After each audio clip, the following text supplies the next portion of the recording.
Hello friends.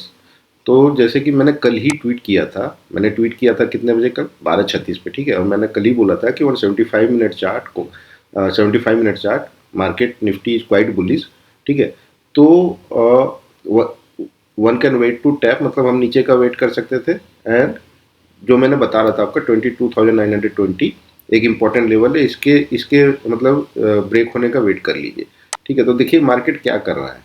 अब देखिए मैं आपको पहले दिखाता हूँ, ये जो सारे बॉक्सेस ड्रॉ है वो क्या है, एक बार वो रिविजिट कर लेते हैं ताकि आपको लेवल पता हो जाए क्या है इंपॉर्टेंट लेवल। तो देखिए सबसे पहले यह जो लाइन है ना, ये जो लाइन है, ठीक है, 920, ठीक है, ये 25 DRT है आपका वीकली चार्ट पे निफ्टी का, ठीक है। तो यह मैं बता रहा था कि आपको कि इंपॉर्टेंट लेवल है मार्केट के लिए, ठीक है। इसके ऊपर मार्केट आएगा तो market can go to deliver towards 50 DRT level, ठीक है, जिसका लेवल है 24,063। बट अब देखिए उसके बाद क्या है कि ये एक ब्लू बैंड जो मैंने ड्रॉ किया हुआ है ना, इस पे ये एक हाई कॉन्फ्लुएंस रेजिस्टेंस जोन है। कैसे? देखिए यह बियरिश फेयर वैल्यू गैप, ये बुलिश फेयर वैल्यू गैप, फिर ये बियरिश फेयर वैल्यू गैप, फिर ये गैप, ठीक है। तो ये चार चीजें कॉन्फ्लुएंस हो रही थी यहाँ पे। तो देखिए मार्केट आज इसी के कंसिक्वेंट एनक्रोचमेंट को टैप किया है, वहीं पे क्लोजिंग दिया है, ठीक है। तो देखते हैं कि मार्केट क्या इस जोन को क्रॉस करता है। अगर इस जोन को क्रॉस करेगा तो फिर एक हडल कहाँ पे है आपका। तो यह जो कंसिक्वेंट एनक्रोचमेंट ये क्या है, यह जो वीकली चार्ट पे बुलिश फेयर वैल्यू गैप है, ये रन हुआ है नीचे की ओर, ठीक है। जब ये रन हुआ है नीचे की ओर ना, तो ये अब इन्वर्स हो गया है। तो इसका कंसिक्वेंट एनक्रोचमेंट भी एक इंपॉर्टेंट रेजिस्टेंस की तरह काम कर सकता है, जिसका लेवल है 23,400, ठीक है।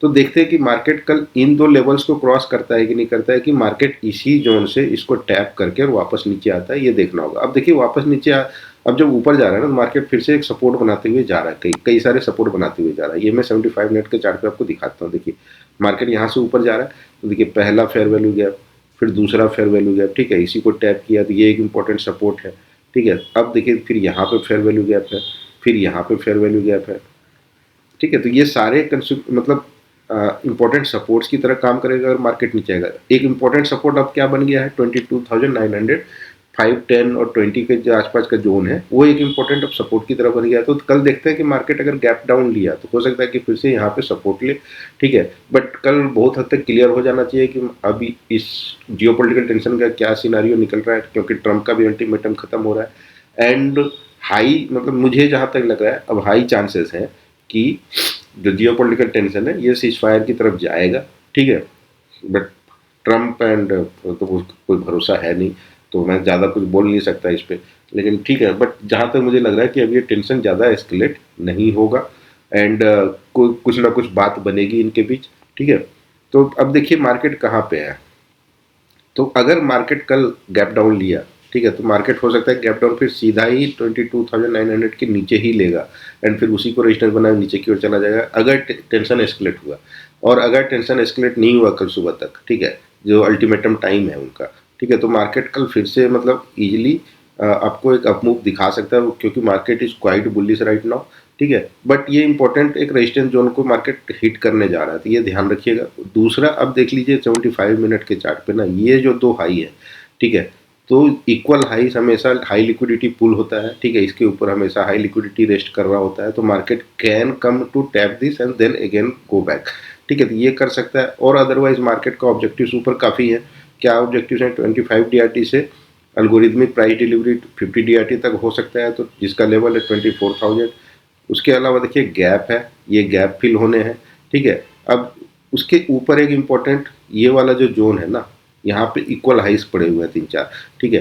तो 20 जो जिसका लेवल है 24,300, ठीक है। तो ये भी टैप हो सकता है, फिर इसके ऊपर गैप है, ठीक है। और अगर मार्केट मतलब टेंशन खत्म हो गया तो देखिए मैं आपको दिखाता हूँ एक बहुत ही इंपॉर्टेंट चीज़। मार्केट जब ऊपर से नीचे आया क्या बनाते हुए आया वो देख लीजिए फिर से एक बार। तो यहाँ पे देखिए क्या किया है, इक्वल हाई बनाया है, ठीक है, 26,370 जो लाइफ टाइम हाई है निफ्टी का, वहाँ पे इक्वल हाई बना के मार्केट नीचे आया है, ठीक है। तो ये भी एक इंडिकेशन मतलब है कि अगर मार्केट ऊपर आएगा तो बहुत तेजी से फिर इस हाई को लेगा, ठीक है। अगर जियोपॉलिटिकल टेंशन एस्केलेशन खत्म हुआ तो ये बहुत तेजी से इस हाई को, इस लिक्विडिटी पुल को वापस टैप करेगा, ठीक है।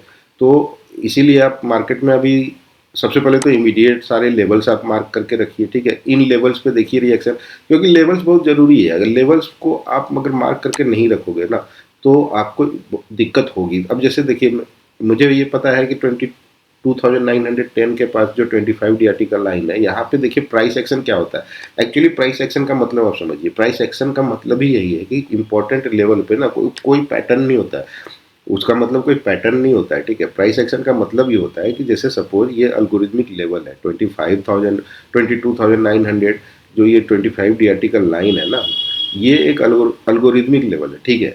अब देखिए मार्केट जब इस लेवल पे आता है ना, तो अल्गोरिदम को पता रहता है कि हम इस लेवल के ऊपर है, ठीक है। तो मार्केट को अगर बुलिश होना होगा ना, तो ये आपको इस लेवल पे ना आपको प्राइस एक्शन बताएगा। प्राइस एक्शन मतलब जैसे देखिए एक कैंडल, एक पहला कैंडल ने इसने क्लोजिंग दिया। अब देखिए जैसे हम नीचे जा रहे थे ना, तो 22,900 जो 25 DRT लाइन है, तो देखिए यहाँ पे प्राइस एक्शन देखिए, सारे कैंडल इसके नीचे मतलब इसके ऊपर जाते थे, क्लोज हो रहे थे, देखिए, ठीक है, यहाँ से। तो ये सारे देखिए फिर नीचे चला गया। उसी तरीके से जब इसके ऊपर आके क्लोजिंग दिया है ना 75 मिनट के चार्ट पे, तो देखिए एक कैंडल देखिए कहाँ तक गया है नीचे, फिर ये वापस खींच के ऊपर लेके आया, ठीक है। इसको भी देखिए यहाँ तक लेके आया नीचे, एंड देन वापस क्लोजिंग इसके ऊपर ही दिया, ठीक है। तो ये एक इंडिकेशन होता है। जैसे अब ये कंसिक्वेंट एनक्रोचमेंट का इंपॉर्टेंट लेवल है ना, ये ब्लू बैंड में, ठीक है। तो क्या इसको इसको मार्केट रिस्पेक्ट करेगा कि डिसरिस्पेक्ट करेगा, इसको इस तरीके से ही समझिए कि यहाँ पे प्राइस एक्शन क्या बना रहा मार्केट। सपोज 15 मिनट के चार्ट पे या हम 75 मिनट जिस भी चार्ट पे हम टाइम फ्रेम पे हैं, ठीक है। तो देखिए कि मार्केट क्या क्लोजिंग दे रहा है उसके ऊपर। लोअर टाइम फ्रेम इसीलिए नहीं होता है क्योंकि 5 मिनट या 15 मिनट पे हो सकता है आपको क्लोजिंग दे दे, ठीक है, बट 75 मिनट के चार्ट पे हो सकता है रिजेक्शन दिखा दे, मतलब उसके नीचे लेके आके क्लोजिंग दे दे, ठीक है। तो इसीलिए हमेशा ना कन्फ्लुएंस करिए कि अगर 15 मिनट और 5 मिनट के चार्ट पे भी क्लोजिंग दे रहा है ना, तो देखिए मार्केट में फियर और मिसिंग आउट कीजिएगा कि हाँ क्लोजिंग 15 मिनट के चार्ट पे भी दे दिया है, ठीक है। तो आप अगर जंप कर जाओगे तो हो सकता है 75 मिनट के चार्ट मतलब नेक्स्ट 1 घंटे में वो रिजेक्शन उसके नीचे चला जाए, ठीक है। तो इसीलिए ना अगर मार्केट आपको बहुत ट्रेडिंग का मौका देगा, बस आप क्लोजिंग का वेट कीजिए कैंडल्स का, हमेशा ये चीज़ मैं बोलता हूँ, ठीक है। तो जैसे मान लीजिए सपोज कल इसके ऊपर क्लोजिंग देना शुरू किया 10 मिनट 15 मिनट 75 मिनट, ठीक है। तो हम समझ जाएंगे नहीं अब इस लेवल को, ये इंपॉर्टेंट लेवल है, इसको डिसरिस्पेक्ट कर रहा मार्केट, दैट मीन्स मार्केट अब इस लेवल को टैप करेगा और इस लेवल को टैप करेगा, ठीक है। तो ये चीज़ आपको ध्यान में रखना होगा। अगर मार्केट इसको रिस्पेक्ट करने लगा मतलब इसके नीचे ही क्लोजिंग देने लगा, जैसे ये क्लोजिंग हुई फिर ऊपर गया फिर नीचे आके क्लोजिंग दिया फिर नीचे आके क्लोजिंग दी, ठीक है, तो तब हम समझेंगे कि नहीं अब यहाँ से मुझे सेल मॉडल देखना है, क्योंकि अब मार्केट अब नीचे के इंपॉर्टेंट लेवल्स को टैप करने जाएगा, ठीक है। इस तरीके से प्राइस एक्शन को आपको रीड करना पड़ेगा। अब देखिए मार्केट, अब ये तो निफ्टी का हो गया लेवल्स, ठीक है, इनको मार्क करके आप रख लीजिए। बैंक निफ्टी का लेवल्स देख लीजिए आप। बैंक निफ्टी तो मैं आपको बता चुका हूँ कि बैंक निफ्टी 25 DRT को ही सपोर्ट बना रहा है और वो उसके ऊपर ही है, ठीक है। निफ्टी नीचे गया है, सेंसेक्स भी नीचे गया था 25 DRT के वीकली चार्ट के 25 DRT लेवल के नीचे, बट बैंक निफ्टी ऊपर ही है। बट बैंक निफ्टी भी आप एक इम्पोर्टेंट रेजिस्टेंस जोन आपका हिट कर रहा है, देखिए ऊपर की तरफ। यह जो बुलिश फेयर वैल्यू गैप है ना, इसको रन किया था बैंक निफ्टी ने, ठीक है। तो देखिए रन तो किया लेकिन इसको रिस्पेक्ट कर रहा है, तो ये पूरी तरीके से इन्वर्स नहीं हुआ है, ठीक है। तो देखते हैं कि मार्केट क्या करता है, इसके ऊपर आता है, ठीक है। इसको मैं हटाता हूँ, ये एक एक्चुअली वॉल्यूम इम्बैलेंस है, तो ये कम रेजिस्टेंस का काम कर सकता है, बट मार्केट देखते हैं कि इसके ऊपर आता है क्या, तो ये भी हो सकता है वापस ऊपर आए, ठीक है, और यहीं से फिर से रिजेक्शन लेके नीचे की ओर चला जाए, ठीक है। तो देखते हैं कि मार्केट क्या करने की कोशिश करेगा, बैंक निफ्टी भी। और सेंसेक्स एक्चुअली अपने 25 DRT की तरफ आ रहा है, तो देखते हैं कि सेंसेक्स क्या करता है। देखते हैं सेंसेक्स का, ये मैं ऑर्डर ब्लॉक का हटाता हूँ। हाँ, तो सेंसेक्स देखिए क्या किया है, अपने वॉल्यूम इम्बैलेंस को ना सेंसेक्स ने, ये जो वॉल्यूम इम्बैलेंस है छोटा सा यहाँ पे, ठीक है, उसको इसने डिसरिस्पेक्ट दिखा दिया है, ठीक है, ऊपर आया। तो इसका मतलब है Sensex will hit this level. अब हिट करने के बाद देखिए कहाँ पे ये रेजिस्टेंस ले सकता है। तो पहला देखिए यह जो बुलिश फेयर वैल्यू गैप है ना इसका, ठीक है, तो ये अब इन्वर्स हो चुका है। तो इसका लो है ये 75,571, ठीक है। तो यहाँ पे एक रेजिस्टेंस ले सकता है ये, और अगर और ऊपर आया और तो मैं आपको ये बोलूँगा कि अगर तीनों इंडेक्स निफ्टी, जैसे निफ्टी और बैंक निफ्टी अब 25 DRT ऊपर है, ठीक है, और अगर सेंसेक्स भी इसी वीक, लेकिन वीकली चार्ट पे हम 25 DRT देख रहे हैं, ठीक है।